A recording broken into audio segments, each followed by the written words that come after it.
So this morning's topic is everything you wanted to know from your county assessor, but you never had the opportunity to ask. And some of the topics after a short video will be how are property taxes calculated? What is the difference between assessment value and market value? How are time-traded market transactions used to set values? How are assessment rates and mill levies determined? What are the historic trends in property values within Montrose County? How much did property values change in Montrose County for 2019? Where does Colorado rank in residential property taxes across the nation? What advanced technologies are used by the assessor? And what about high-resolution aerial imagery and state-of-the-art mapping systems for public use? So I'm going to tell you now a little bit about our speaker, County Assessor Brad Hughes. He was elected to his 4th term as Montrose County Assessor in November of 2018. That means he's good. So, prior to becoming assessor in 2006, he served for 8 years as the Chief Deputy Assessor and Chief Appraiser for Montrose County. Before coming to Montrose, he was employed as a commercial appraiser in Mason County and as a Chief Appraiser in Ouray County. He has also worked as a residential appraiser in both Routt and Jefferson counties. In all, Brad has served more than 27 years, and that has that much experience in 5 different Colorado assessors' offices. Brad received a Bachelor of Arts degree in economics from Colorado State University, also my alma mater, and several of us in here. He holds the designation of Certified General Appraiser, which is the highest level of licensing issued within the state of Colorado. He has taken over 1,165 hours of formal classroom education on appraisal and assessment. He was also a member of the International Association of Assessing Officers, the Appraisal Institute, the Colorado Association of Tax Appraisers, and the Colorado Assessors Association. And he currently serves as the county's representative in the Montrose Urban Renewal Authority Board. In 2011, Brad was awarded Assessor of the Year by his peers in the Colorado Assessors Association. Brad enjoys a wide array of activities, including hunting, fishing, camping, riding ATVs, and collecting antique tools. He was raised on a horse ranch outside Denver Boulder area and relocated to Montrose area with his wife Vanessa in 1993. They have 2 sons. Let's give a round of applause for Brad Hughes. Thank you. That was quite an introduction. I didn't expect my whole bio to be read, but thank you. So now you know a little bit more about me as your assessor. I want to thank you for allowing me to be your assessor for the past 4 terms. You know, this is a tough job, it's a challenging job, but I really do enjoy it. So what we're going to talk about today, I'm going to give you the overview. Property taxes in Colorado are a very simple formula. I just want to review that. It's the market value multiplied by the assessment rate equals the assessed value multiplied by the mill levy equals your taxes. Okay, so what my office does is the valuation. Okay, we don't set the taxes, we establish the valuations.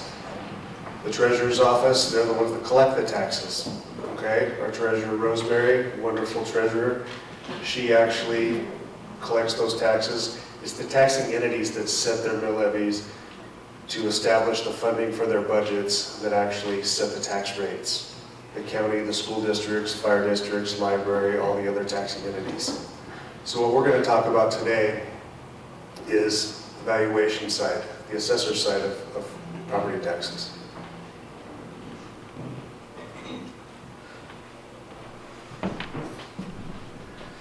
So a key for people to understand in property taxes in Colorado is the time frame that's used. We're currently 2 years behind market. Okay, so when I say that, it's 2019. We just set valuations in May of 19. Everyone got their notice of values.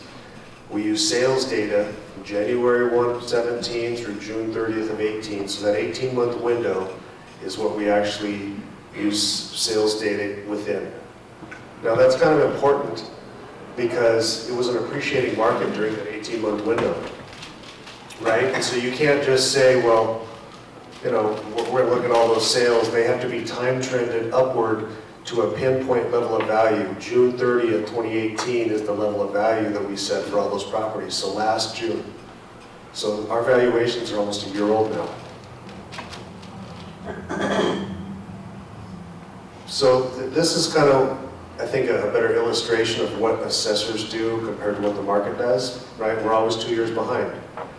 And so when you look at this graph, the actual valuations are in red and the market values in green.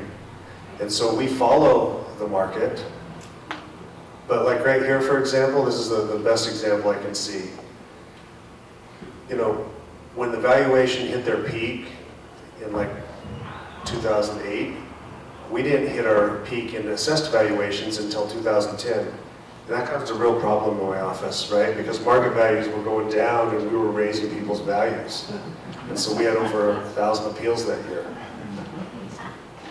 Where we're at right now, you know, this is market, this is our valuations. And so, you know, the market's still going up. And so, right, you know, we don't know what it's going to do. The next reappraisal cycle is June 30th of 2020. But that's not too far away, right? I mean, we're a year out. So this 2-year period is kind of the difference in why you can't really use the assessor's value. It's only an equilibrium, you know, once in a while, right? Twice in the last 20 years. Any questions on that part? Okay. So once we've established the values, and we're going to talk more about the valuation, but there's the assessment rates. Now, the key about the assessment rates is there's a huge disparity among assessment rates. Residential improved property, homes, apartment buildings, manufactured homes, anything that has a residential dwelling, you pay 7.15% of your market value as an assessed value to multiply against your mill levy. Everything else, commercial properties, vacant land, business personal property, everything else is 29%. So it's 4 times difference, okay? And that's because of the Gallagher Amendment. And we could do a whole presentation on that, but I'll just let you know that that's in the Colorado Constitution, and it's going to take a vote. It's going to really take the citizens of this state to try and do something about that, if they want to, right? Because are the citizens going to vote to raise their residential taxes in order to pay for people's commercial and vacant land taxes? Probably not. So that's just something to consider, but it's a constitutional change.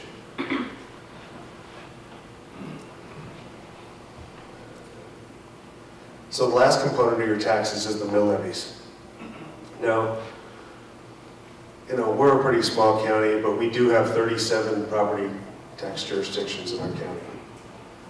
You know, you don't realize that, but 37 of them, and we've got 100 tax areas.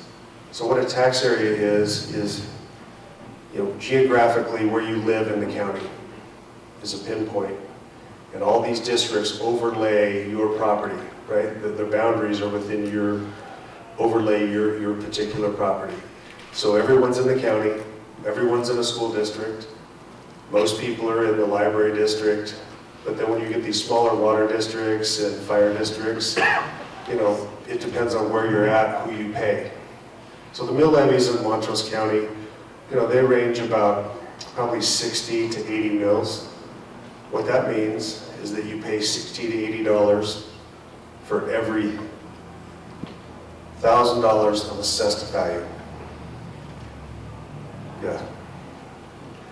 Gotta do the math. A mill levy is 1 mill is $1 for every, so it's every 65 mills is $65 for each $1,000 of assessed value. Okay? So 1 mill is $1 for each $1,000 of assessed value.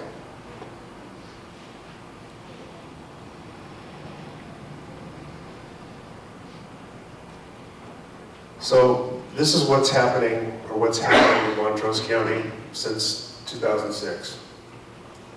You can see that the last reappraisal cycle, this 19 level of value. Now these obviously are average, okay? I mean, it's a big county, there's a lot of properties. There's a lot of variation on how much your increase was. But on average, it was about 20%, 18 in residential class, commercial 15, vacant land about 23. Now vacant land, for example, that sounds like a really tremendous increase. But when you look at, this puts it more in perspective. We had vacant land values, this green line here. They were really going up. In 2008, they were at this level of value. You can see that we dropped them. We dropped them substantially. So they're not even back to the same level of value that they were right now. So a 23% increase, and last time a 15% increase, well, those were really offset by those 30 and 40% decreases that we saw back in 10 and 12. Residential is about as high as it's ever been, though. You can see that. And commercial is about where it was in the highest 2008 level of value. So, the vacant land, that's going up even more. Right? It fell so far, but it is going up as inventories are completed. We're seeing a lot more subdivisions and plats than we've ever seen since 2006 and 2008 when everybody was developing. So this is kind of a graph of the overall percent change, and this is on our website. So if you want to look at a certain area of the county and see what happened to the valuations, this shows the percent change this last reappraisal cycle. And so, the blue is basically less than 10 or 10 to 20%, and the more orange and yellow is 30 to 50% increase in value. Now obviously some of these red areas are new construction and things like that, but you can kind of get a feel for where the valuations increased. And a lot of these yellow areas, the downtown areas, some subdivisions, that's a 30 to 40% increase. So there were some substantial increases this last reappraisal cycle. But this map's available. If you go, and we're going to go later on to the county GIS map, you can access this map. I believe you can get this on my website as well. So, you have to put your taxes in perspective, right? Where does Colorado, I would assume that I'm going to see a lot of commercial owners in here, but I also know that most of you own residential properties. And so where does Colorado fit in the national scheme on property taxes? Well, obviously the lighter the color, we're lower percentage of taxes. So this study says the effective tax rate is 0.59%. So that you pay taxes on about 1% of your value. So this study shows 0.55, so it shows we're the fourth lowest residential property taxes in the country. I get people all the time that come in that move here from out of state, and they want an estimate of their taxes, and it's not uncommon for them to say, well, is that monthly or yearly? Right? and it's just amazing to me that some people do pay $8,000, $10,000, $12,000 a year in property taxes on their residences across the country. So I think we're kind of fortunate in Colorado to at least have that component. Now, if there's a gentleman here that wants to argue that with me, we're not talking about sales tax, use tax, just property tax, okay? So any questions on that portion? Yes, sir. I just think it would make it clear that the assessed value is the relative value from property to property. It's a tool to assess one property versus another, not that they have that actual value. No, that's a good point. What our office does is mass appraisal, okay? So it's not like when you refinance or something and you go to the bank and they find 3 or 4 individual comparables and they make adjustments to those comparables and they estimate a value. What my office does is in that 18-month window, we may have 1,200 residential sales that are good arm's length transactions, okay? Verified sales. We use those 1,200 sales to set the valuations in our computer model so that our valuation divided by the sales price is as close as we can to 1. Okay, so we want to smear our sold properties in our mass appraisal system. Then we apply that to all of our unsolds. But there's, over 17,000 properties that didn't sell in our county that we have to set valuations on as well. So, you're using a very small sample to set the valuation on everyone's property. And so that's kind of what it's not exact, you're right. It's a reflection of market value based on statistics, but it's not exact. That's why we have an appeals period, right? Because, 16, 17,000 individual properties, you can't get every one of them right. Sometimes there's issues or we don't know about things on properties, and that's why then we will take a closer look at it. Does that answer your question, sir? But the argument for an appeal is not that it's not reflecting market value, but is it relative to my neighbor's property? Well, assessment, and I wish I would have shown my video, is it's basically, it's ad valorem taxation based on value, right? And so you have a more expensive home, you pay a higher property tax. You have a lower quality home, you pay less property tax. That's the way the whole system is designed. And so if your neighbors have similar homes to you, they should have a similar valuation. But obviously, everything makes a difference, right? The size of the home, the quality, the construction, the land size, all those components make up the home value.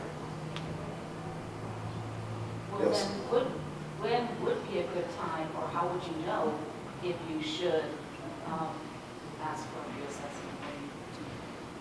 Well, you really, and we're going to go into some of the tools that we have to see the sales in your neighborhood and to see similar type properties, and you really need to research it and find out, why do you believe your evaluation is incorrect?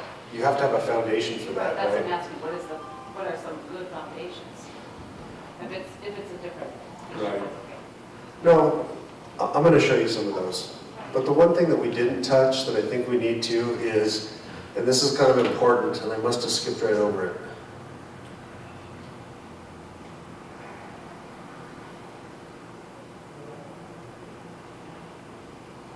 You know what? It's not in this.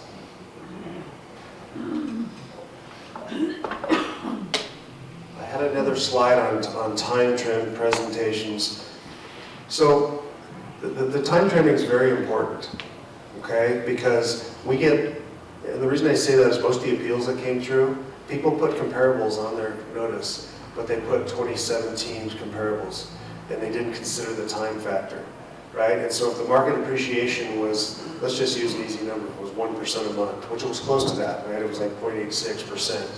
So you have to add 18% to that January 17 sale in order to index it upwards, right? And so when you look at time-adjusted properties and you add 10 or 12 or 15% to those, then it raises the valuation on those, and then they are really comparable. You can't use older data in an appreciating market and try and establish the valuation of the property. And so time is really an important factor, and it's fairly complicated, but I think you understand the principle. So let's talk about some of the tools we're using in the assessor's office. And I see some of our commissioners are here today, and I really appreciate their support. The commissioners, they actually fund the aerial imagery. Now, not only does the assessor's office use it, the entire county uses it, plus the city of Montrose, plus the fire district, plus, there's a lot of entities that use this information I'm going to show you today. So, what we're using in the assessor's office, this is high resolution oblique imagery. Okay, ortho imagery is what you normally see, the straight down view. Oblique imagery is pretty much a 45-degree angle. So we can pan around properties, we can measure properties, we can do all kinds of things with imagery that we can never do. So we're finding all these buildings that people are building without permits. Okay? These are just some examples of buildings that people thought, well, it's an agricultural building, so I can set up with a permit. But if they don't get a permit, then we don't get notification, it doesn't get on the tax roll. And so we're using this as a tool to find these omitted structures.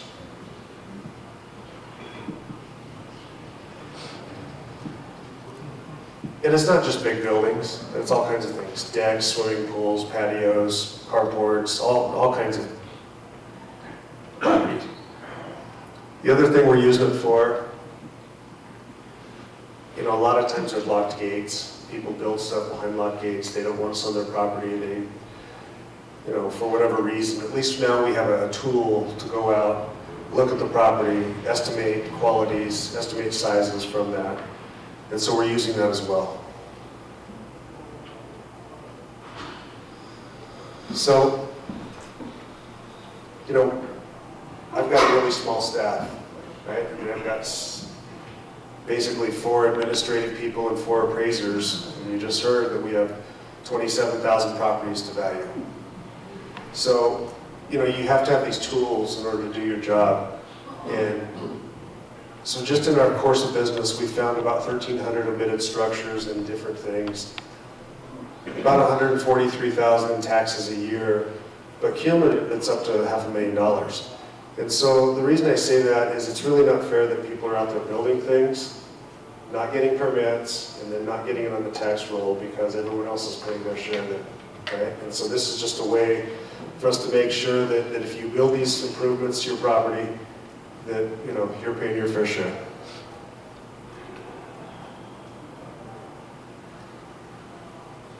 So this is some new, we're just implementing this year. We haven't started doing it yet.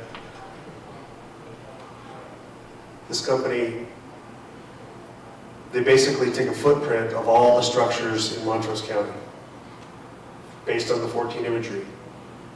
They're going to overlay the new flights on top of that.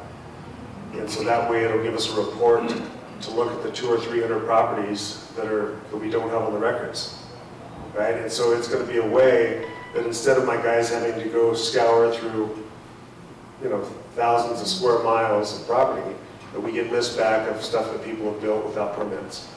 So that's going to be a good tool and an efficiency tool for my office. So I guess what I'm getting at is don't build anything without a building permit because we're looking. Yes, sir. You want to take questions now or after? I'm almost done. Yeah. So the other thing we're doing in the office, if you would come in and like you, ma'am, asked if you know, can you show me the sales in my neighborhood? Well, we would give you a spreadsheet, which that's kind of uninteresting and kind of difficult to read. So what I'll do now is I'll tell you, well, just go to our website, type in your property, and you can find the comparables that have sold in relationship to where they are from your home. And, you know, you get a better feel for what's going on in your neighborhood, right? And so right now, if you go to Eagle Web, you type in your property, you look it up, and on the left-hand side, there's a link that says residential sales comparables. It'll find sales that occurred in the last time frame in your neighborhood, and you can filter by size and art style of your build, all kinds of things like that. So this is a really nice tool for looking at comparables within your neighborhood. That's on the website. Here's the county's GIS map. The GIS map is a really powerful tool in Montrose County if you compare it with other counties. It's a really good map. We've added 2 new features. So we have a street view and a pictometry. And so that high resolution oblique imagery I was telling you about, I mean, that's an expensive product, I won't lie. It really is expensive to fly. But, you know, 7 or 8 different government agencies were using it. We felt the public should use it as well, right? Because it's a tool that we're paying for, that as many people as we can get to use it should have access to it. So that's added on there now too. And so when you're in there, if you pull up this property that we're in, for example, you hit the pictometry button, you can actually view the oblique imagery, you can pan around the property, you can look at the different years' photographs. There's some other tools you can use there, so I recommend you, it split your screen, and you can do all kinds of other measurements with this software as well.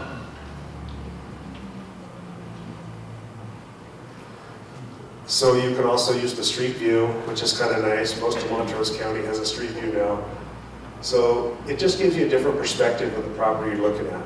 So that's on the GIS map as well. So it's really a tool that you can get all this information on my website, sales data, map data. You don't physically have to go out to these properties. You can actually use the data, you know, the imagery data that we have to do your research. Great.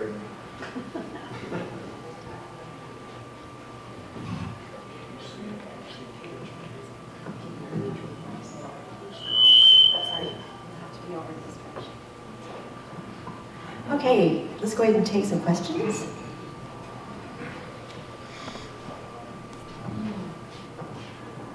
Good morning. Discussion. You were talking about looking for improvements. You have some new tools to do that. On your website, I noticed for residential properties, you break it out into improvements and land. So what is considered a residential improvement?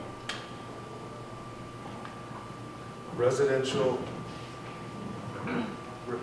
improvement is anything that was designed for human habitation, is what the statute says, right? So it's an apartment building, it's a manufactured home, condominium, single-family residence. Those are really the only qualifiers. If you build a metal building out in the county and you permit it with an apartment in it, yes, well, you get a residential classification. If you build a metal building and you put your own apartment in there and it's not permitted for that, it's permitted as a shop, it will remain as an agricultural building or an outbuilding. It won't get the residential classification. So a shed or fence would be... Well, if your land, if your property is classified as residential, everything, all the improvements on it are get the residential assessment rate as well. So that's a good point. So most people that have sheds, detached garages, things like that, we assume those are used in conjunction with and as an accessory building to their residence, so they get the residential rate as well. Thank you. Sure. My question is about appeals. Yes. June 3rd was a deadline. How many people actually appealed, and was it an increase over past years? And what percentage of those appeals usually are granted? I know you're still going through Yeah. them.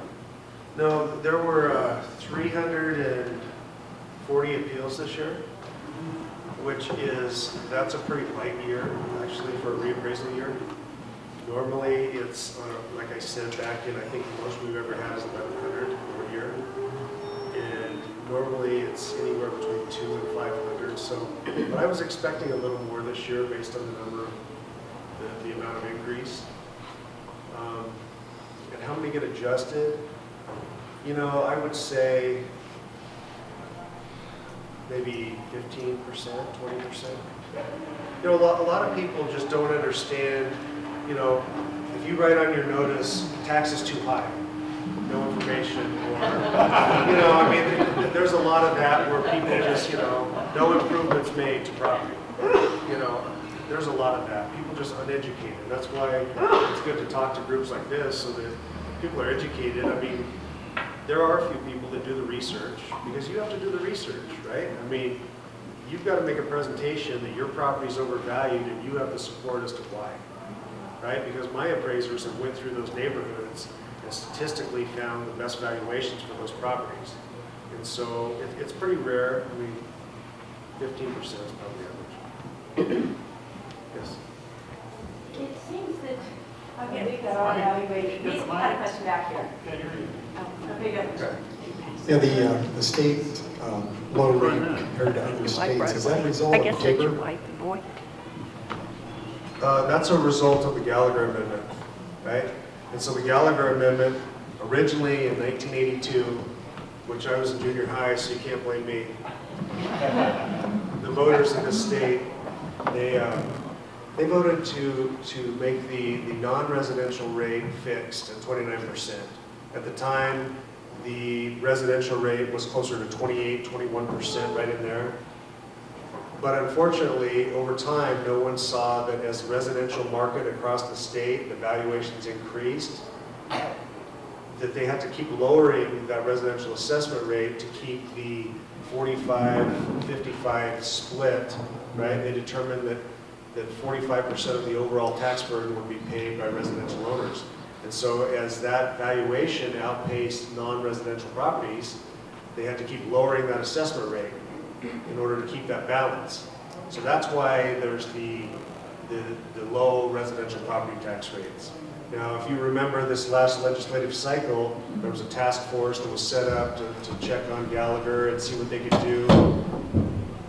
There were like 8 proposals. They picked one of them, but then it failed in the legislature because it really didn't make any sense. They were going to use regional assessment rates, which in Montrose County, if they would have done that, our taxes would have went up at least 35-40%. So, you know, it's really, there's a real problem in that the valuation of residential property in the state that sets that is the Denver metro area, right? They have huge valuations and a lot more properties. So what's going on over there is really what's affecting that residential assessment rate. I mean, we're really small if you look at the total overall valuation of our county compared to the big metro counties. Does that answer your question, sir? Okay, I think I'm next, Brad. Could you explain vacant land? So how is it determined when you have vacant land that's corn crop, irrigated pasture, wasteland, they're all considered vacant? How does that work? So in Colorado, there is an agricultural classification, which the agricultural classification is the higher assessment rate, but it is not based on its market value, right? The market value of ag land in Montrose County is, let's say, $10,000 an acre. The production value of that land for agricultural commodities, based on an income formula that the state requires us to use, is about $1,100. And so farming and ranching get a discount on their market value. They don't pay on the market value, they pay on productivity for crops and or grazing. And now the thing about them though, they don't get that residential assessment rate. On their house they do, but not on their outbuildings. So everything other than the house is taxed at that 29% higher assessment rate. Yeah. Vacant land is really it's unfortunate that Gallagher amendment includes vacant land because there's not an incentive to hold vacant lots in Montrose County because the tax liability is really high, right? I mean, if you own a vacant lot, a regular vacant lot, you're paying an additional $1,100 a year just to hold that investment. And so, a lot of people don't really hold vacant parcels for investment reasons because of the tax liability. Is public land exempt, and how much public land is there? I don't know the exact figure. I know about 70% of Montrose County is public lands, and they are exempt. Okay, they're exempt from property taxation. A lot of things are exempt. Obviously, government entities are all exempt. Churches are all exempt. Charitable organizations are exempt. Fraternal organizations are exempt. So, there's a lot of exempt property in our county as well. It's just something. Brad, someone come about Phil? Jim. This lady, Texas? the lady behind you was documented. Yes, ma'am. I'm just wanting to know what exactly you need a building permit for. I mean, what, just improvements to existing structure, do you need a building permit or? Obviously, I'm not the land use director or the city building department, but I think when you build any structure, right, a detached structure from your home, you should probably check to see if you are required to have a building permit, right? Now, I really don't want to speak on their behalf, but I would just check with the city and county, find out what's necessary. Yes. So Brad, you may want a question on public lands. You might want to explain the payment in lieu of taxes that the government pays. You know, I can tell you what it is, but as far as explaining it and how they calculate it, that would be one of the commissioners, someone that, I really don't deal with that at all. But they do pay. Yeah, they do pay, based, I believe it's probably on an acre, I don't know how that's worked, based on a percentage of acres that they own in the county, the federal government. Property in lieu of taxes, there's a PILT payment, I don't know, what is it? Do we have a Commissioner Caddy, do you know about approximately what that is? Payment in lieu of taxes, it's based on a federal calculation. I don't know what the calculation is, but then it's voted on every year. Congress has to implement it and vote on how much they're going to pay to the states every year, and then that's how much the state gets. And depending on the percentage of land within your county, then you get that percentage. Counties like Hinsdale County, where almost 94% of the county is federal lands, they really rely upon that built money just to keep afloat. So anyway. Anyone else? Yes.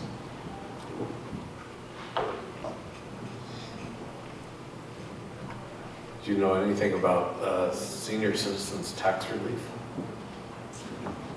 Sure, the senior property tax exemption program. That exponentially has been increasing in our county over the past several years. I know that the treasurer received a payment over $1 million from the state of Colorado this last year. So what that is if you qualify, the state pays a portion of your property taxes. Okay, so it's not being exempted necessarily, it's just the state is paying it on your behalf. And it's the first half of $200,000 in valuation. And so to qualify, you have to be, on January 1 of the year, you have to be 65. You have to have owned your home for 10 years and occupied it for 10 years. So those are pretty much the three criteria.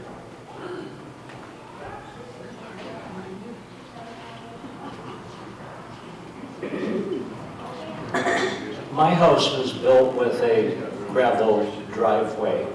Do I have to get a permit to pave or no, let's put it this way. If the driveway becomes paved, is that a residential improvement?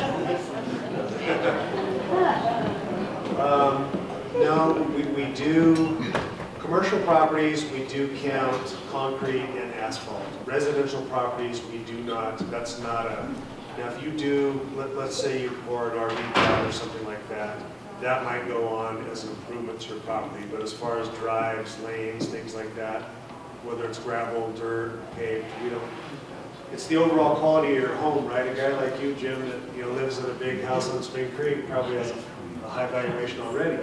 So it's built into the value.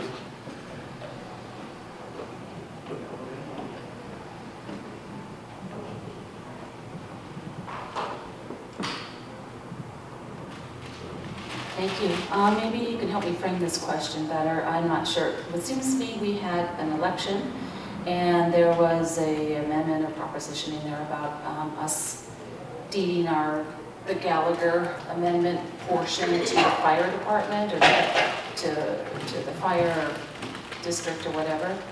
Can you tell us if that went into effect or how that happened or how's that going to affect our taxes and how much did they collect or anything else like that?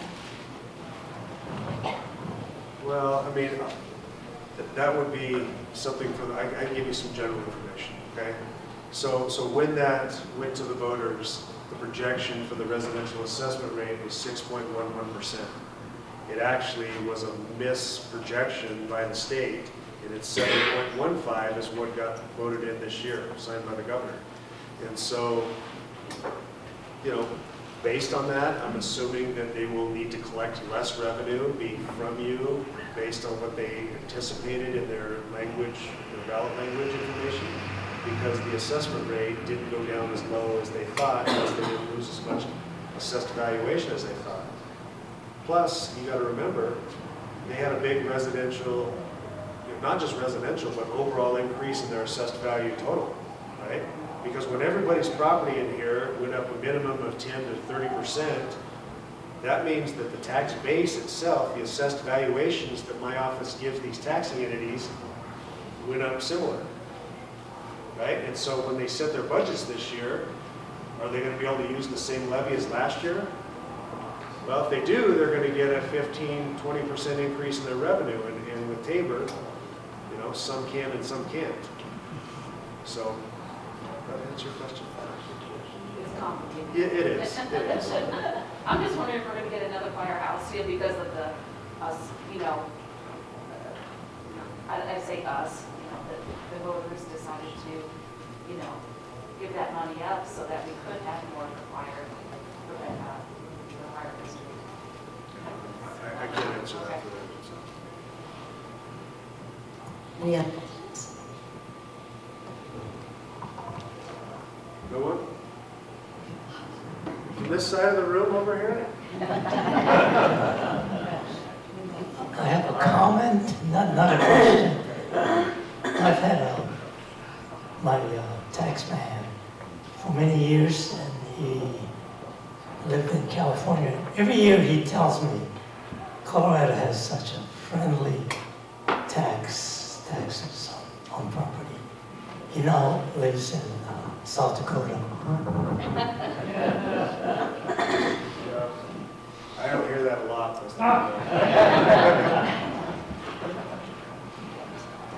Are you allowed to help people with their appeals?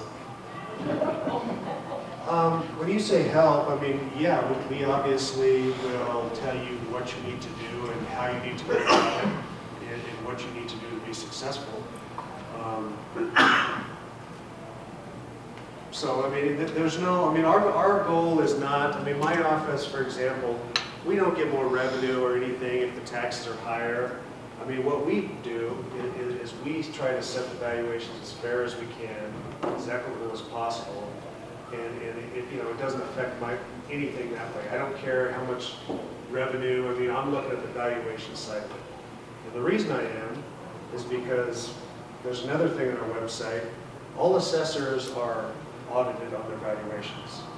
Statistically, pretty intense. And the reason they are is because the legislature found out years ago that in an elected position, I could say, oh man, I'm going to lower your taxes, right?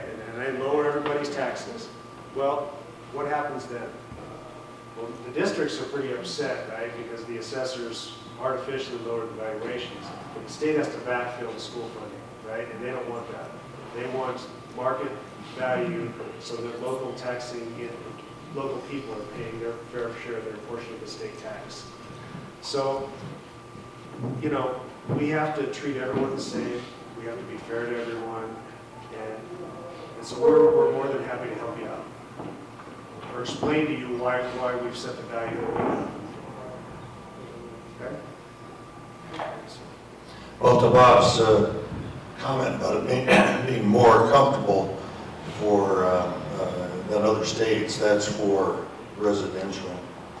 As this trend increases, though, it is more and more uncomfortable for business that supports us as residents.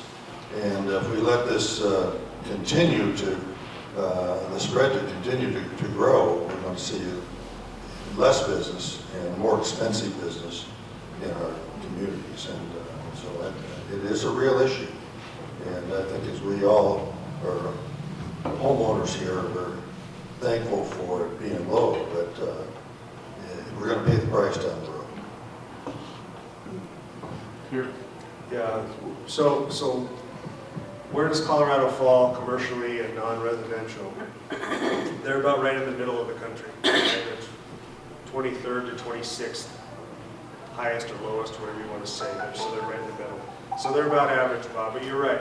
I mean, it is a burden on the commercial, not just the the commercial owners, they get the higher valuations, the higher assessed values, but they also have business personal property. And that's something that really makes business owners upset because they're paying taxes every year on assets that they own in their business. They may have federally depreciated those assets, but they're still on their personal property rolls. And that's really something that it seems every year there's 5 or 6 bills in the legislature to try and remove business personal property tax. But the problem is all the utility companies and all the big taxpayers, pipelines, that's all personal property. And so if you eliminate that, then there's a huge drop in the assessed value of the state, and somebody has to pick up that, somebody has to pick that additional value up. So that's one other thing that my office does not do is state assessed valuation. The railroad, for example, DMEA, Tri-State, all those taxing entities, that's an apportionment based on assets that they have in our county because they've got assets across the state. Okay. Yeah, Brad, could you give us an idea what's going to happen to the taxing district where DDA was, and what's going to be the eventual outcome of that tax mill levy? Yeah, basically, as far as property taxes in the DDA, there's right now 5 mills that those business owners pay, right? And so that mill levy for operating expenses will be eliminated. And so, that will be a tax break for the downtown business owners. There never was a property tax TIF in the downtown area because, when you, and primarily, we got to be honest, the city of Montrose bought a lot of taxable property up in the years after it was created. And so, if you take a property that's valued at $500,000 and a church that's valued at $500,000 and those go exempt, you've got to create another $1 million just to get back where you were at. And in the DDA, the Taco John's I think was a big one that was added, but there really haven't been a lot of big commercial properties added in the DDA to generate that property tax TIF. But it will be a reduction of 5 mills. How about this building? This building, I believe, is same boat, right? It was paying a high property tax base, and now the property is exempted, right? And so that's a big, the PIC place, I believe that was right down the road. That's an exemption. The health center that's being built, that's going to be exempt. So there is some activity going on, but Region 10, the mental health center, those renovations, those are exempted. So there's a lot of property that's exempt. Any other questions? What's your website? You keep talking about your website. Can you give us the exact locale? I sure can. It's the best way is just go to www.montrosecounty.net, go to the assessor's page, and there's all kinds of resources there. There's commercial sales, there's all the stuff I've shown you, there's brochures on different property tax classifications, there's all kinds of stuff. There will be. There will be, I promise. Brad, you didn't talk much about commercial property, how it's valued. I'm wondering if there were 2 identical buildings, one had a lot of volume retail business, and one had very little. The buildings were identical. How would they shake out?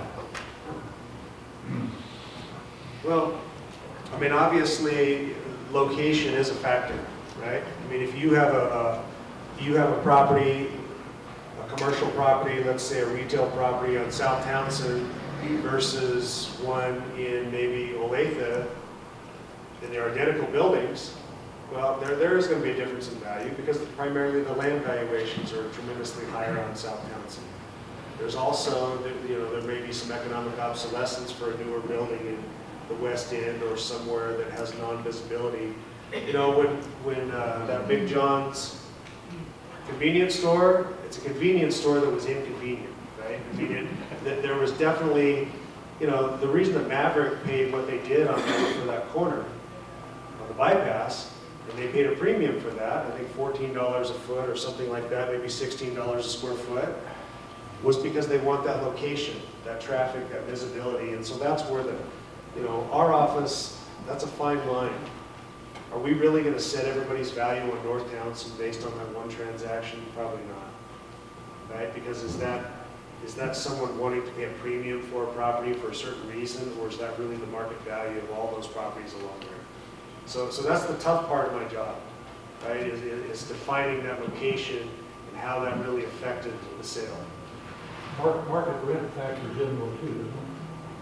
Yeah, we do on commercial properties, we do look at 3 approaches to value. Residential, it's strictly a sales comparison approach.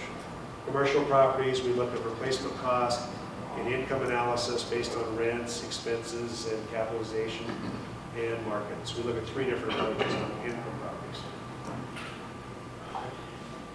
Everything you've described this morning seems like it's a pretty objective process. It seems like everything you do is objective, and you use your professional expertise, and I assume everybody in your office has professional credentials.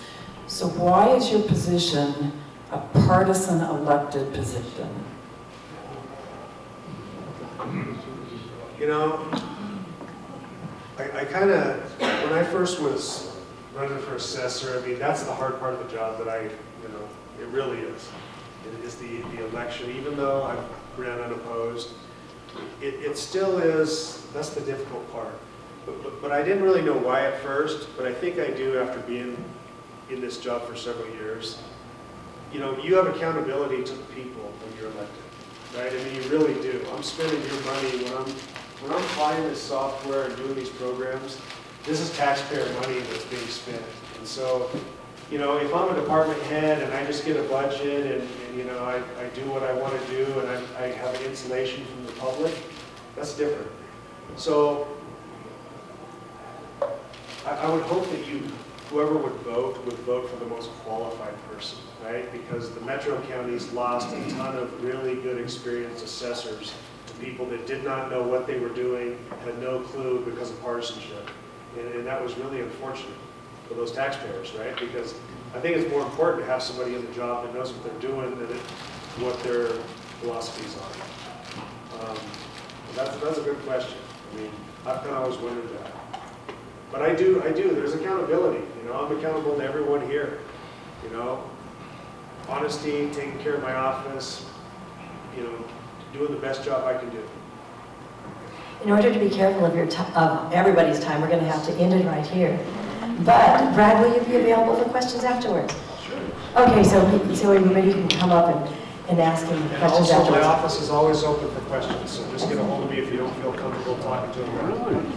Thank you so much. And let's go ahead and give Brad a